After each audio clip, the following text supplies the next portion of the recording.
Hello, everyone. Hi, good evening. Hello, everyone. Am I audible? Hello, good evening. Yes, we Hi. can hear you. Yes, good evening. Good evening, everyone. Welcome to the webinar. Hello.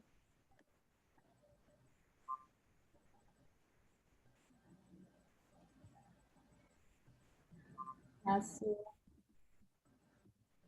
let others join. Let everyone join, then we shall begin. Yeah, so I can see Nimit here. Russell, okay. It's nice. Iman, hi, how are you? Hi, thank you. Okay, I'm finding it a bit difficult to read your names because, yeah, I from different nationalities, so of course, different pronunciation. Never mind. Yeah, I will try. Saeed is there, and then yes, Samira. Hi, Samira. Hi, glad to be here. Hello. Thank you so much. Thanks for joining. So, shall we begin? Sure. Yes, absolutely. Hi. Fine. Welcome to the webinar. I am Ramanjeet Sarin, your host for today. In fact, your coach for today. So, yes, before I begin, I'd like to introduce myself. I'm a Microsoft certified educator and a Cambridge TTT and CELTA certified trainer, which means I'm certified to train the trainers and teach English to the speakers of other languages. I'm also a British Council certified IELTS trainer and Paragon certified CELPIP trainer. After completing my master's in English and bachelor's in education, I got into teaching profession and have gained extensive experience of around 15 years in teaching students of all age groups at various levels in both India and abroad. So I'm grateful to ITI Istanbul for providing me this opportunity, and I hope you will find this session rewarding in your IELTS preparation. So how many of you are preparing for IELTS? Are you planning to take IELTS test? Any one of you, or are you all into teaching? Teaching. We're all into teaching. Actually, we practice teaching already. So, teaching. Fine. Okay, all into teaching. Or okay, fine. So let's see I if believe we're taking this course to help our students. oh, that's nice. That's wonderful. We have already, I suppose we've already taken it, and now we want to help others take it. That's wonderful. I hope There is definitely valuable information that we can get from you. okay, that's nice. So fine, all of you that means are aware what IELTS is, of course, right? So fine, people's ability to integrate into any community and their workplace, of course, is strongly related to their language proficiency, and therefore providing a proof of language proficiency is an important step in obtaining visa to work or study abroad. All of you are aware of this, right? Because IELTS is meant for global immigration. So today, of course, my session is based on cracking IELTS. One of the important thing which people have to clear, one of the important hurdle I would say, one of the hurdle I would say which they need to pass on for moving and settling abroad. So the aim for today's session, I'd like to share one PPT here with you all.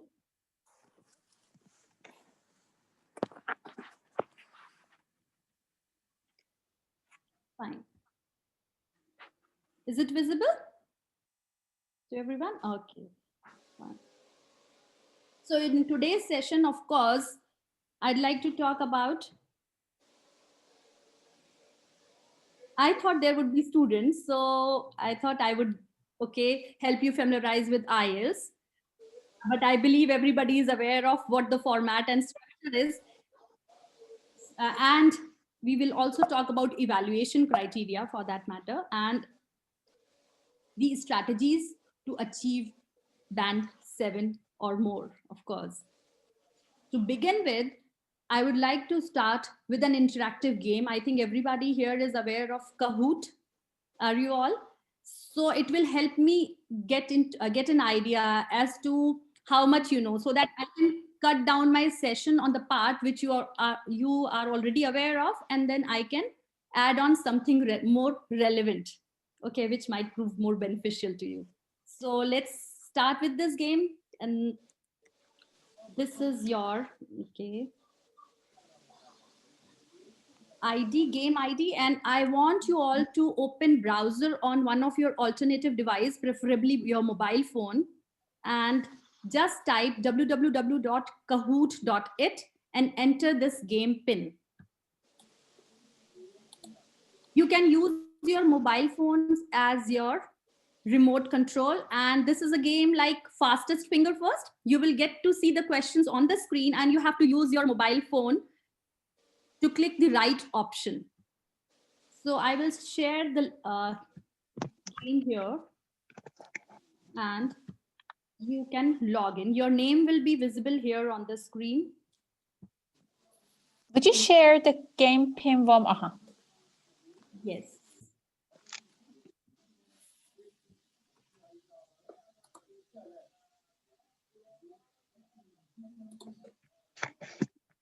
So are you all able to log in? Just type kahoot.it and you'll get it.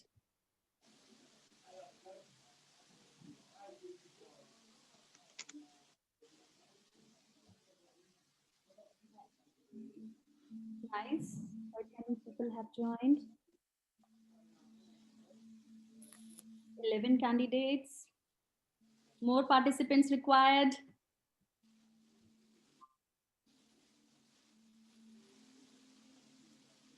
Anybody else joining, or shall I begin? I'm joining. Yeah, please.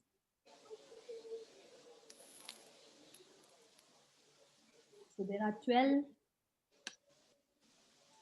Although I can see there are 28 candidates, participants here, 28 participants present. Okay, 13 have joined, more.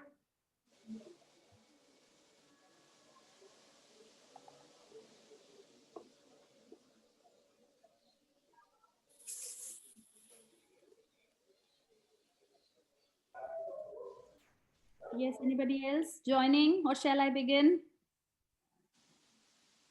Maybe some would prefer to watch.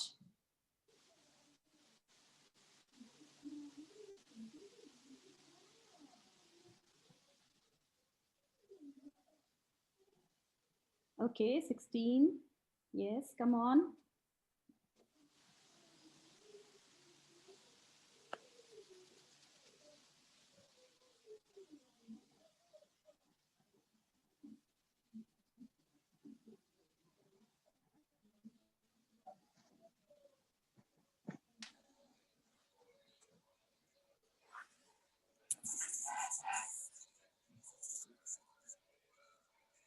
$18, yes.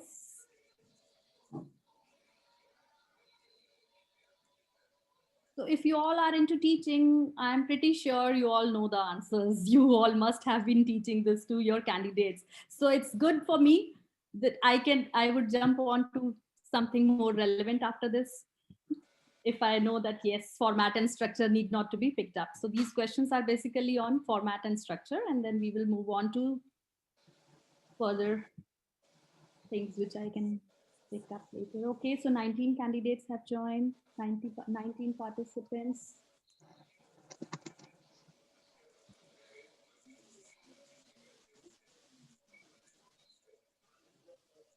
So have you, I think all of you have been using this Kahoot for teaching your candidates? Yeah, okay, wonderful. So what other apps are you using other than Kahoot? Anybody? Quizzes. Are you aware of Word Wall? Have you Quiz. tried that? Yeah. Actually, I use quizzes as well. And the other one is Bamboozle, if I'm not mistaken. Which one? Bamboozle, or I think quizzes. Okay, fine. Yeah. And there's another one, Word Wall. You can try that as well. That is also very nice, where you can prepare your own quizzes, plus you get access to lot many. Fine. So I think we shall begin. 19. Anybody else trying to log in and finding it difficult? Is there anyone who is struggling to join? Okay.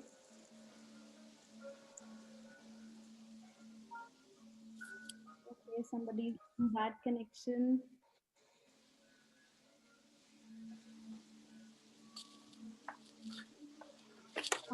So I think we shall start now. Shall we? Yes, please. Okay. Fine. So we are beginning.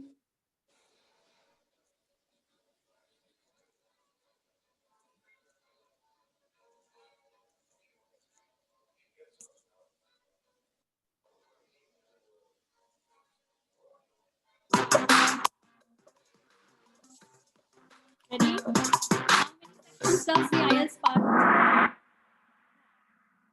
Okay. So Katerina is leading.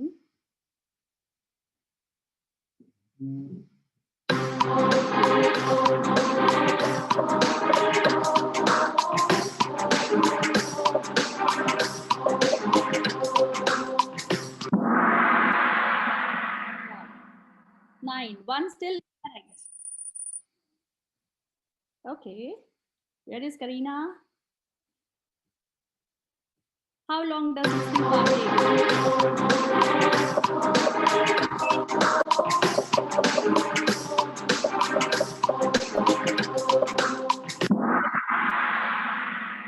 Okay, 30 minutes. Somebody, okay, 8 of you have written 40 minutes. I think you included the time meant for transferring answers on the answer sheet, right? Okay, but now we have computer based also, so that doesn't work, right? On listening, yes. How many times can you hear the recording?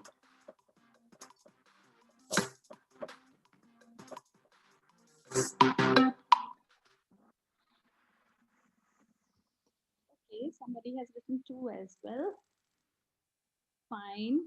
Tuba, Yes. yes. A little more effort and you will be at number 1. Fine. How many minutes do you have to transfer your listening answers onto an answer sheet?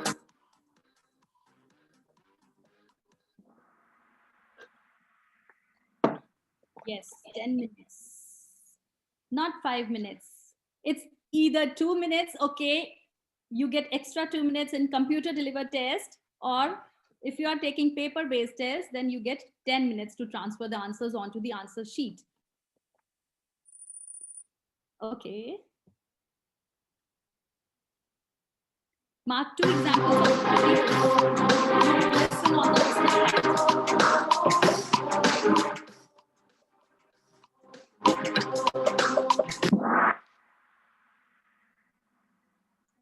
It's a monologue and a conversation.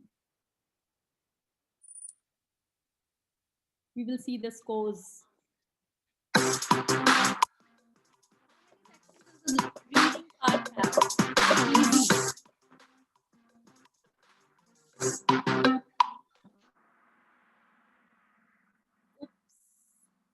I'm getting mixed response, right?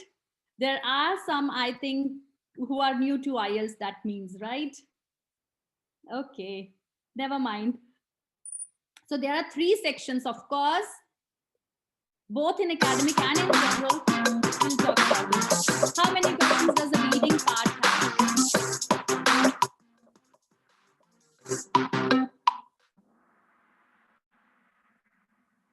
Okay. That means some are there, yes, who still need to work on their format and structure. Something new for them. Okay, so Karina is leading with 5,864 points. My God. Okay.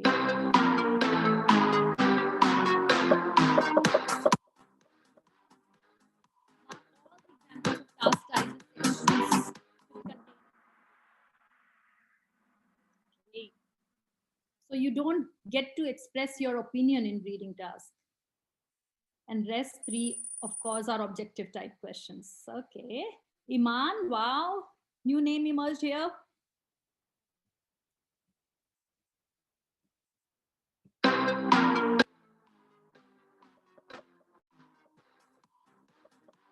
much time on each section?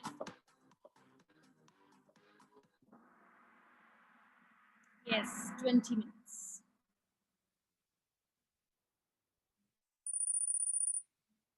Okay. Mona, wow, nice competition. How many sections does the writing part have? I think everybody knows. Okay. One candidate incorrect, rest all correct. Nice. So there are 2 sections definitely. Fine, nice competition. Okay. Mona at second place. Karina still maintaining the lead. They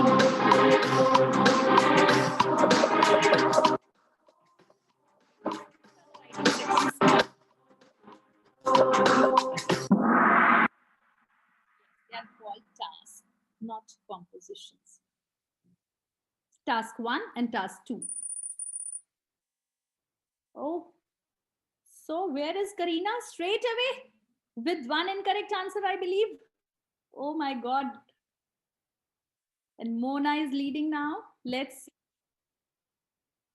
mark the 2 types of writing exercises from the writing part.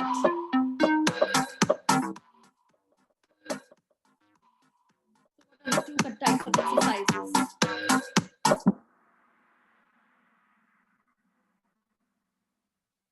250-word essay on given topic and 150-word summary of graph information. This is for academics, not for general. For general, you get a letter writing task.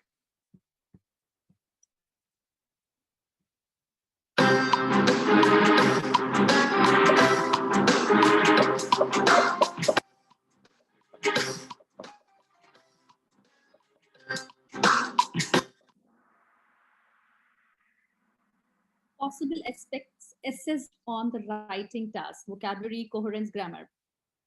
Point of view is never assessed because you can have your opinion. Everybody can have their own opinion. Does not matter whether you agree or disagree with a given viewpoint. That does not affect your score. Sorry, we can't choose multiple answers. Yeah.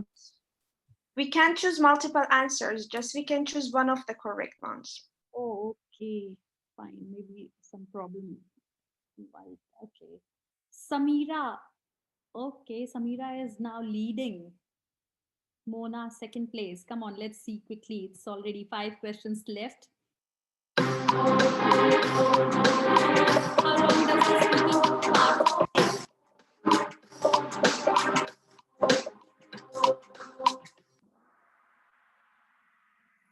Takes exactly 11 to 14 minutes, nothing less than that. And it never extends up to 20 minutes or 15 minutes. Okay, next one. How many stages does a speaking part have?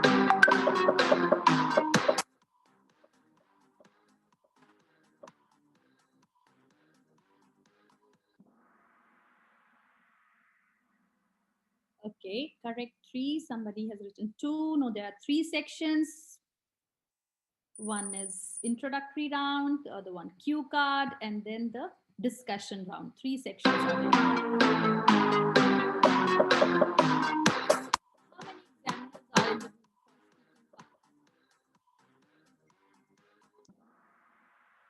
Okay, everybody correct. Wow. So I think this is the first answer where everybody has answered correctly. Nice, Samira, Mona, Sabah.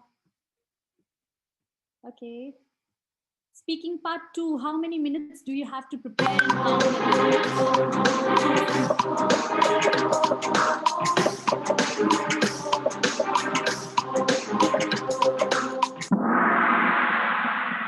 Okay, there is some confusion in this answer. Fine. So you get 1 minute of thinking time and 2 minutes to speak, to give the answer. Okay. So Samira is maintaining her position. What is the highest score you can achieve in IELTS? I think everybody knows this. Here also I should get all correct.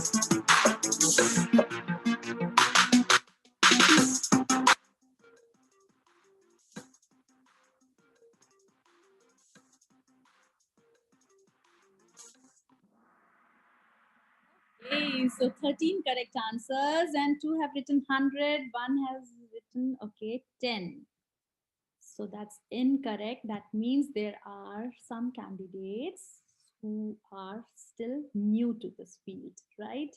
Okay, fine. And the last question. Mark all the aspects. So I think here again, if you have this problem, you'll be able to click on one option. Click on right option. It will choose 2 extra for you, I believe.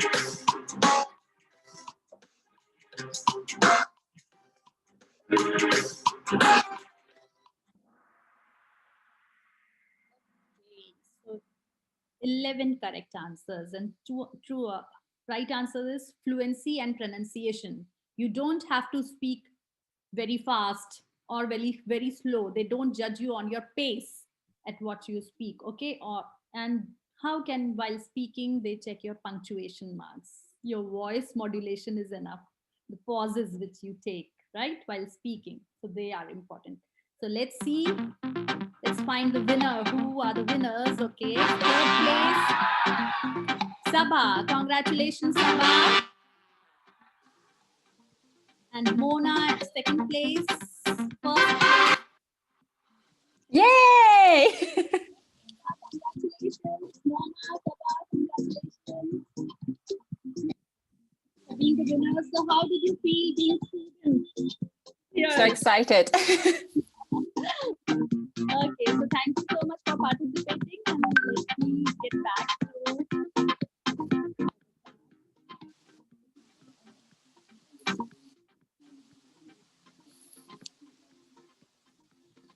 Ramanjeet, could you please close your Kahoot because we just hear the Kahoot's music? Yes, I have. Thank you. Yes, yeah. Okay, so thank you so much. That means it was quite helpful. I could make out that there are a few participants who still need to know basics about IELTS. So I will quickly share my PPT and continue with that. Okay, so just a second.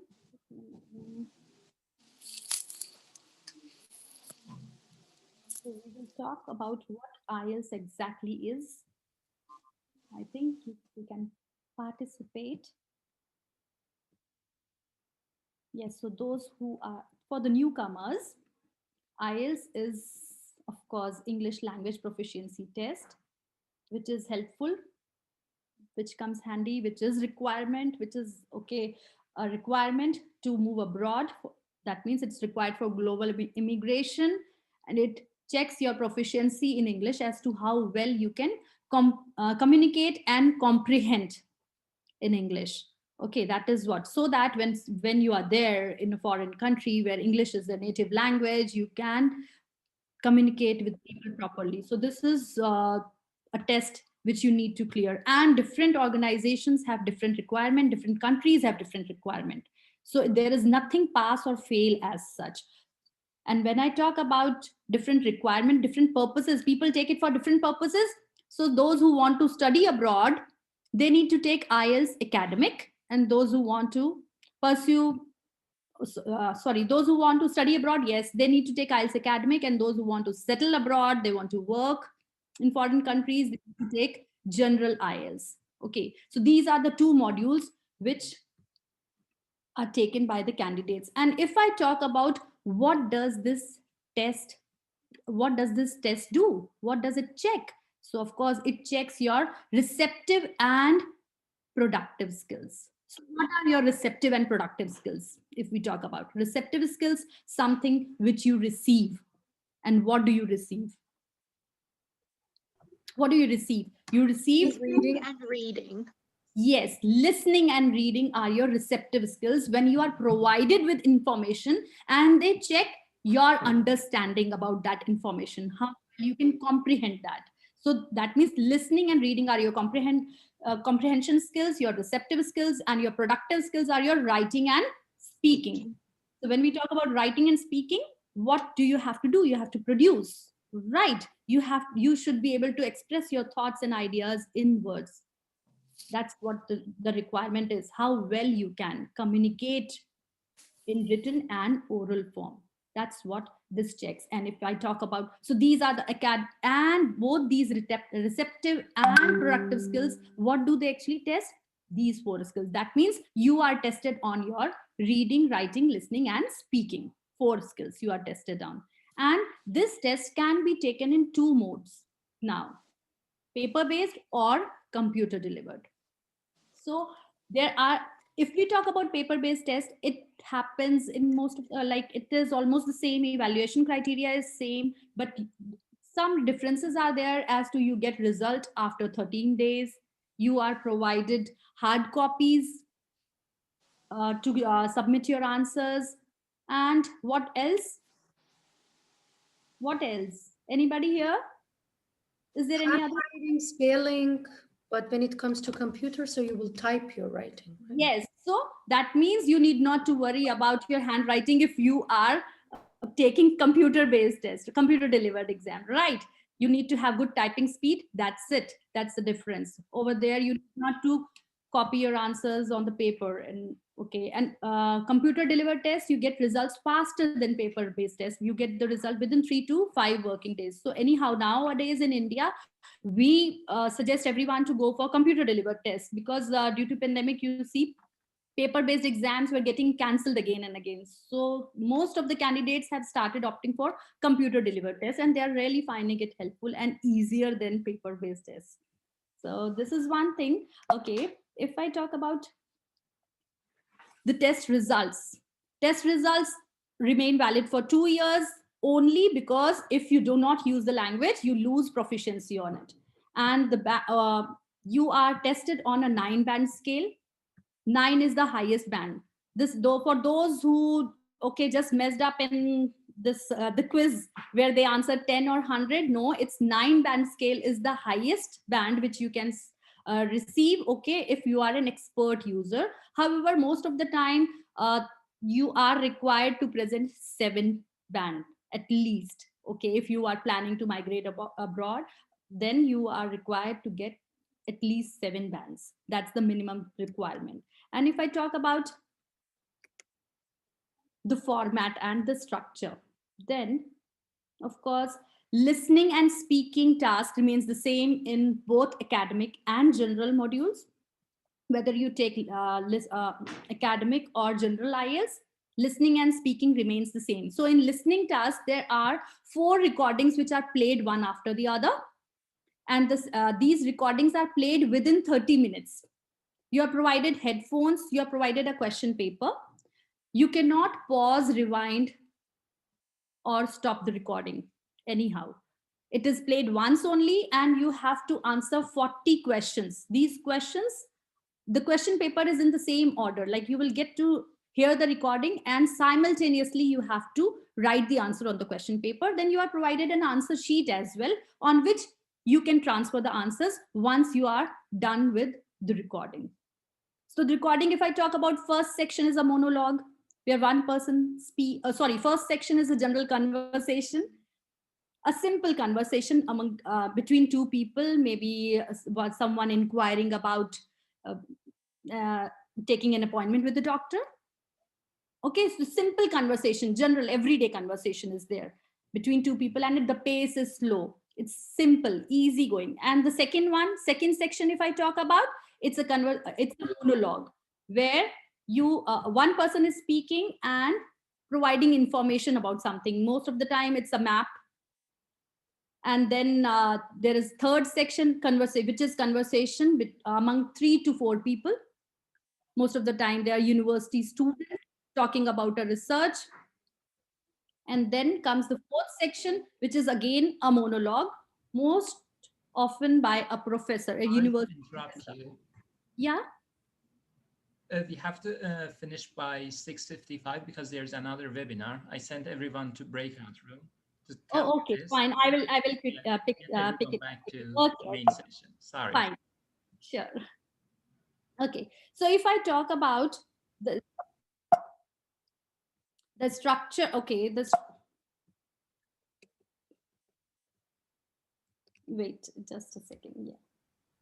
So I was talking about the structure. I think this is clear that you get 1 hour for reading task, 1 hour for writing task, where you have to attempt a letter writing and an essay writing, and for a academic task you need to write down a report and an essay, fine, within 1 hour.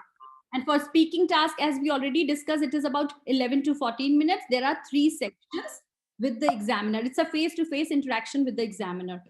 If I talk about the evaluation criteria, which is one of the most important thing which I wanted to elaborate on today, is the lexical resources, coherence and cohesion, grammatical range and accuracy, and task response and task achievement. These 4 evaluation criteria, if candidates know what they actually are and what they actually mean, then I think nothing can stop them from working and getting 7 bands. So because all these carry equal weightage, sometimes candidates have the misconception that I will work on my vocabulary, I will have list of words related to the topics, and I can clear IELTS. No, it's not the case. So all the 4 things you see carry equal weightage. If I talk about uh, lexical resources, now first of all they need to understand the meaning of what lexical resources is. Actually, it's not just vocabulary, it's the range of vocabulary and how appropriate vocabulary you are using. So it's not just simple words in chunks how you are using them. So in that there comes collocations. First thing which comes under when we talk about vocabulary, this is one of the most important thing. Collocations are the words go together basically. So you need to use the right combination. When we talk about, let's say, junk food, we don't say rubbish food, right? We say junk food. If I talk about highly qualified, okay, pleasantly surprised, what are these? The words which go together, they are going together. So I cannot say highly qualified, I cannot say greatly qualified, that would be incorrect, I would say. Okay, or if I say we say so when are you planning to take the test? Not give the test. Give the test is incorrect, right? When are you planning to take the test? So take the test. Make a cup of tea. So do your homework, doing research, all do, make, get, all such terms. When we talk about, okay, warm welcome, what is that? Collocation. So words which go together. It's very important to understand, like for the candidates, not just to pick up one word, segregate words to learn them. It's important that they, whenever they are reading, they should read and see the words which are going together and how they have been used. They, most of the time it happens that they pick up one word but they don't see how it has been used and along with which and in which sense it has been used. So you need to give them examples. If you are teachers and if you are students, then of course you need to understand that collocations play a major role in IELTS. So it's very important to work on your collocations. And if I talk about the next thing, that's connotations. Connotations are equally important in vocabulary, the kind of words which you use, what, okay, which feeling they are carrying along with them. So words, when we say, if I call someone, okay, somebody is young at heart, and I say, if I mean to talk positively about that person, I can say he is youthful, right? But if I say he is behaving childish, so that means negative. So which kind of feeling do you get? Youthful, positive feeling, right? Positive idea. If I say somebody is generous, which kind of feeling? Positive or negative? Positive. Positive. And if I say somebody is extravagant, which kind of feeling? Negative. Negative, right? If I say okay, a guest is arriving at our place today. So Can you say that again? guest, we are going to have a guest. Oh, a guest, neutral, just neutral. Okay, then a visitor. A visitor. Visitor is neutral, right? Guest, that Guest means is I am going to welcome them, right? So it would positive. be a positive feeling. Visitor would be neutral, right? And if I say an intruder, A negative. negative, right? So this is something which is really important when candidates mess up with the words, while selection of word, choice of words while speaking as well as while writing. It's very important. Look at these examples. Skinny, if we call someone skinny, they will take it negatively, right? And thin, neutral. Slender, wow, isn't it? So you need, while selecting your words, you need to see what kind of idea, like what feeling and what emotion you want to express. So accordingly, you should be choosing the words. So that's why connotations are also important, and examiner definitely makes note of that. Okay. Next, if I talk about, it comes to register. If I talk about register, this is also an important part of lexical resources. It talks about the degree of formality of language. All of you must be aware, while writing informal letters, we use informal vocabulary, isn't it? While writing formal letters, how the tone is different, isn't it? The tone is different. While writing informal letters, we use contractions also. While writing formal letters, we never use that, and the kind of words we use. Okay, so he said sorry, informal. We can talk about our friend. Okay, we can say sorry to our friend, and we can apologize to our employer, maybe for something, right? So I can tell something to my friend, and I can apprise or inform something to someone if I am writing a formal letter. So this tone, the words, the kind of words you choose decide the tone, and that comes under register, how formal you are or how informal you are. Okay. So Sorry, that, sorry to interrupt. Will we have, let's say, a question answer section, or can we ask the questions if have in any part? okay, we will have a question session if time permits. Yeah, definitely, yes. So this is important, like during your formal and informal language. Of course, essay writing is always formal.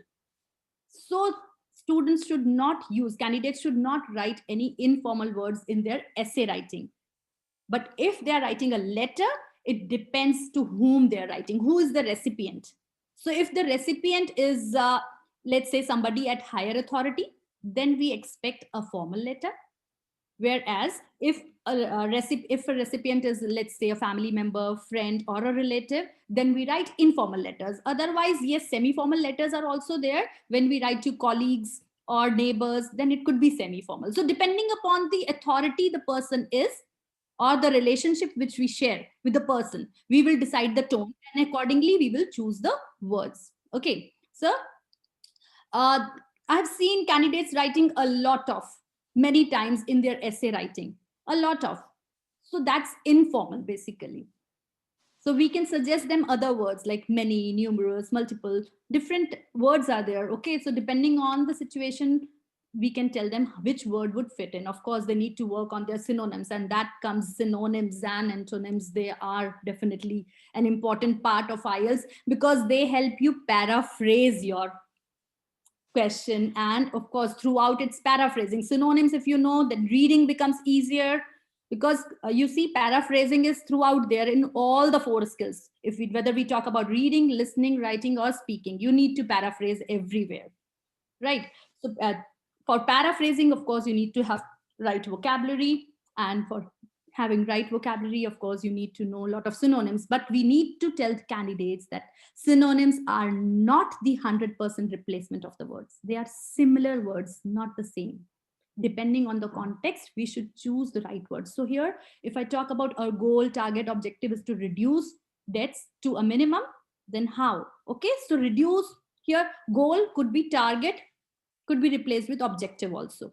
Synonyms: the results, findings, outcomes. What are all these synonyms? So throughout the essay, let's say if somebody is writing an essay or a letter, examiner expects that they should show some familiarity. It's not that every sentence you have to come up with a new term, because you cannot have so many synonyms. But yes, if you have shown your awareness throughout, at least 2-3 words you have used differently, you have interpreted yourself, okay, then in that case, it's not important that then you can choose those words again. Alternatively, you can use them. And okay, so this is something which is very important, that your synonyms, you should be using them depending on the context.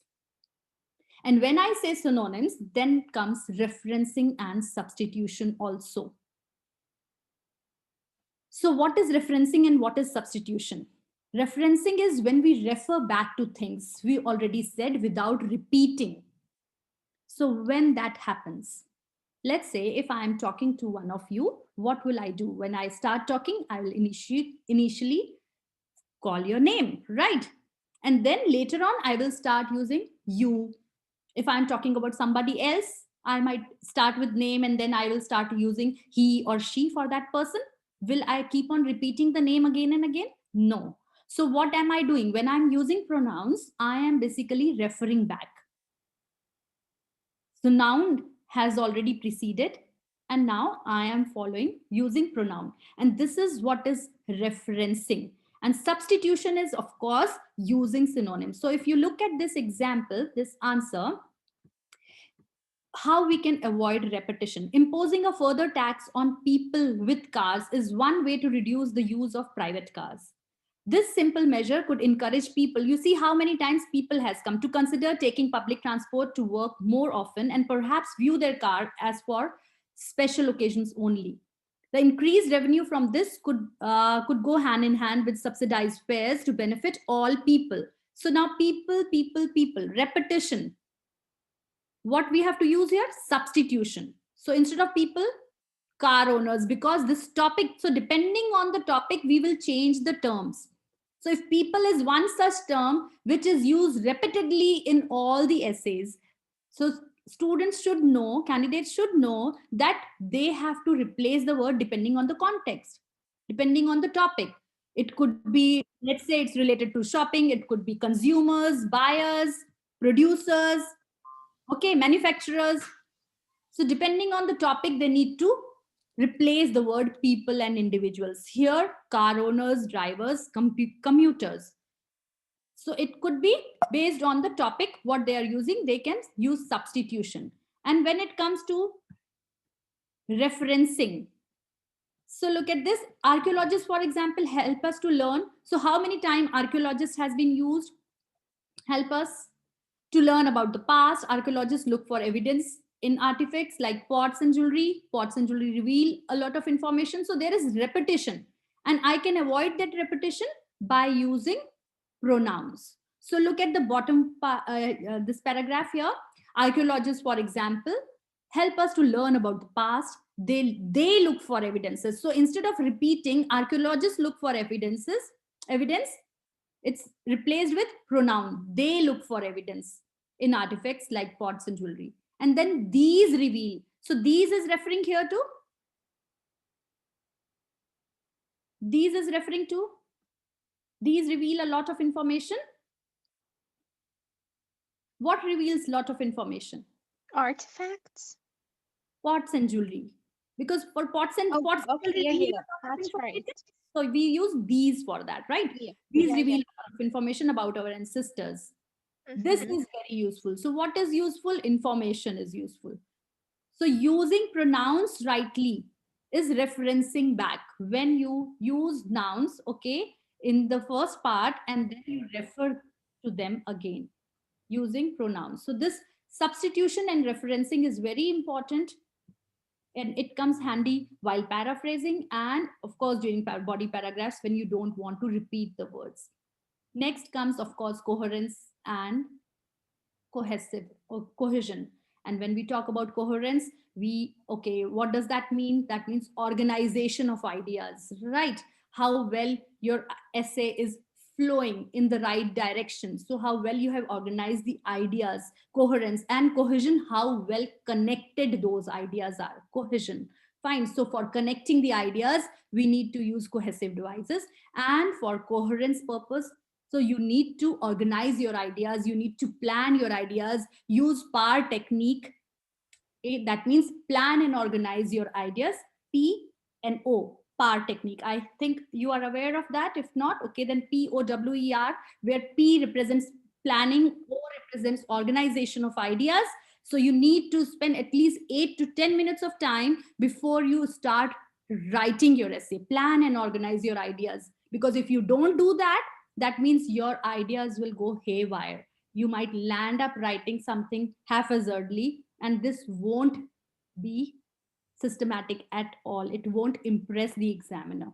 Fine. So organize your ideas, plan and organize, and then POW is for writing, where you can spend 20 minutes for writing. So let's say you spent 8 to 10 minutes of time on planning and organizing your ideas, then you can utilize 20 minutes for writing your ideas, and then comes ER, that means your editing and revising. Again, you should spare 10 minutes for that, where you can give ideas, okay, edit and revise. Otherwise, and revise, that means you can check your mistakes by yourself, punctuation errors, spelling mistakes, and okay, repetitions are there. So many things are there to check and revise before you submit your task. So coherence and cohesion is one thing, and how you can use cohesive devices. Most of the time, students use cohesive devices in the beginning of the sentence, right? On the other hand, strict punishments are not an effective solution to the problem. What you can do, you can put it in between cohesive devices. This is one way. Not all the sentences, but at least 1 or 2 places you need to show, okay, change the style. It should not always be that you start your sentence with a cohesive device and you move on. No, you can keep on changing your style. So at 1 or 2 places, maybe you can use your cohesive devices in between the sentence. Instead of writing, in addition, this solution can help with public health, you can write this solution in addition can help with public health. So it changes, okay. Next comes these, okay, how and where to use cohesive devices. So they are definitely required for adding, sequencing, illustration purpose, comparing. Everywhere you need to develop the idea. Okay, so this is important. You will get them, and maybe I can also share these cohesive devices if you want to, okay, for writing and connecting your ideas. Next, if I talk about other than coherence and cohesion, let's look at grammatical range and accuracy. So here it's not just grammar, they are talking about again range and accuracy. As I told about vocabulary, lexical resources are also range of vocabulary and accuracy, and here as well the same thing, range is important. So if a candidate writes whole essay in simple present tense, how will examiner get to know that the candidate also knows the usage of perfect tense or the future tense, right? So that means your essay, you have to serve variety to the examiner in the best possible form. Subway burger, lots of dressings, right? So how it is, you need to present it nicely. And how you can do that? You have to ensure that whatever you serve, you will get marks based on that. You will be scored on that. If you only serve simple present tense, how can you expect 7 bands? So your essay, what all you can use. Okay, of course, you should be using different tenses. Okay, that's one thing. Your essay should be a combination of complex, compound, and simple sentences. That's equally important. Other than that, so everybody knows complex, compound, and simple sentences. But if I talk about what is required in complex, compound, and simple sentences, what should be there? You should write surely one sentence on comparison other than simple sentence. Let's say topic sentence could be a simple sentence. And what else is there in the body paragraph should have all these things. So maybe in the beginning, while jotting down the points, while applying PAR technique, while planning and organizing your ideas, you can pick up these points that I ensure that you use somewhere. You use comparative degree of adjective or superlative degree of adjective in your essay, where examiner gets an idea. Contrasting words like whereas, while, however, all these are contrasting words which you should be using in your essay writing. So examiner is going to check whether you have used comparative degree, whether you have used contrasting words, whether you have talked about reason. So reason is a common thing, like usually candidates, because every time whatever you write, you provide reasons for that. So this is due to the fact that, this is because, so you keep on providing reasons. But then yes, they definitely check purpose in order to make a writing sound more academic. That means there is slight difference between purpose and reason. But then purpose, why something is done, the purpose behind that, why people migrate to cities from countryside. So there could be reason also, in order to avail what? Better job opportunities, better health facilities. So the purpose behind the thing should also be mentioned when you talk about. And when we talk about concessional terms, although, even though, despite, in spite of, all these are concessional terms. When we talk about giving our opinion, and if we are planning to partially agree with the statement, we can use these terms easily, and these help us show, expressing our opinion while showing inclination towards one idea. And it's very important. When you say something is less and something is more, you can use these terms, right? So inclination, let's say I agree to some extent, although there are some advantages, disadvantages are more significant. So it's important that you use them. And then conditional sentence, a must. Without that, your essay is incomplete. This is what I tell my candidates, and they use it, and it's a must. So I specifically make sure to teach conditional sentences so that they use it. And gerund, ing form, all of you are aware. So we need to teach them difference between continuous tense and gerund. And if they start their sentences with a gerund, nothing like it.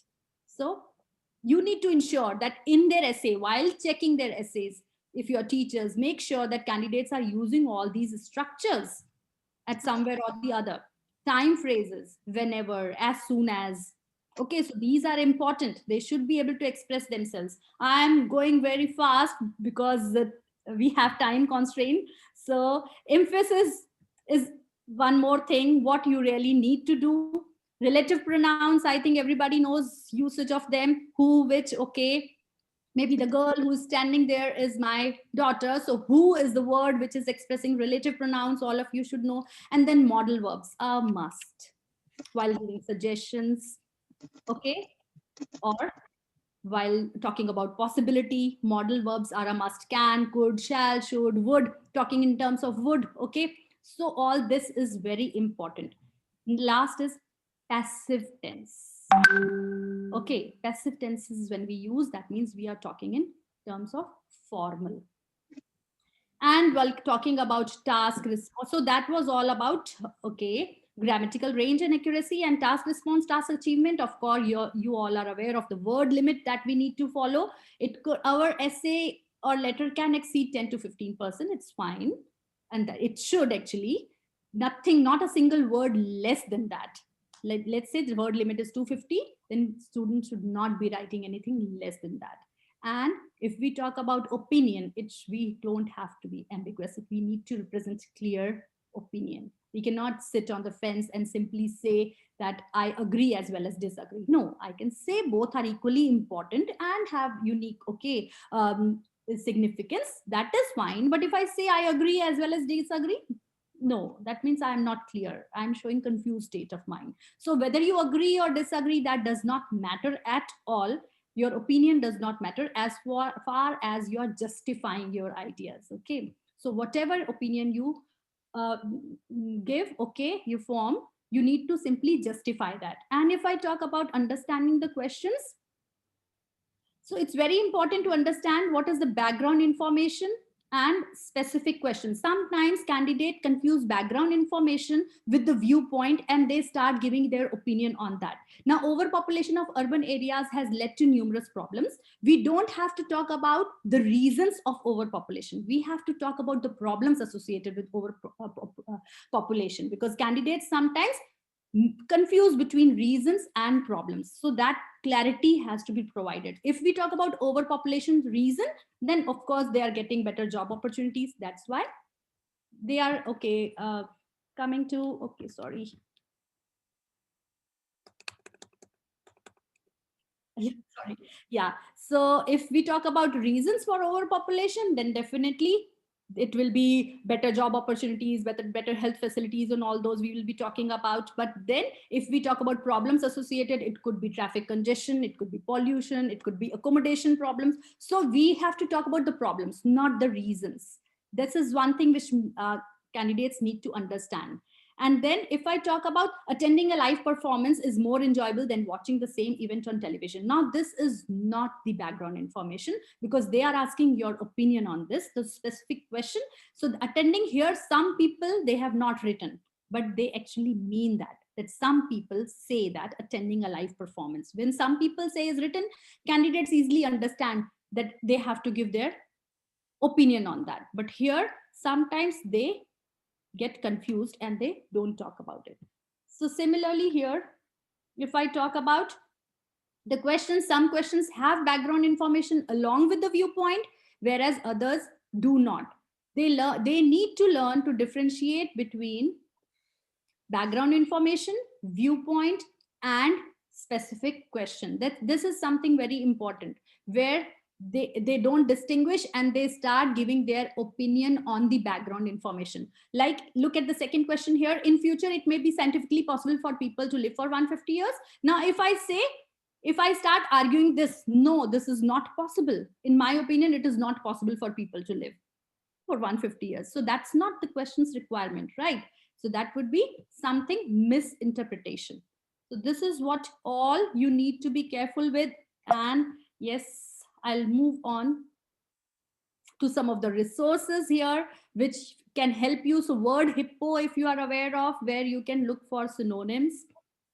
Okay, and then there is inspiration again, it can help you out. So you can check these, okay, resources. These might come handy. IELTS online test is one website where candidates can practice online papers if they are taking online test. However, I'm not sure whether they are authentic papers or not, because most of the time we rely on Cambridge papers. So however, practice is like anywhere, and it will help them definitely. So this is something. And then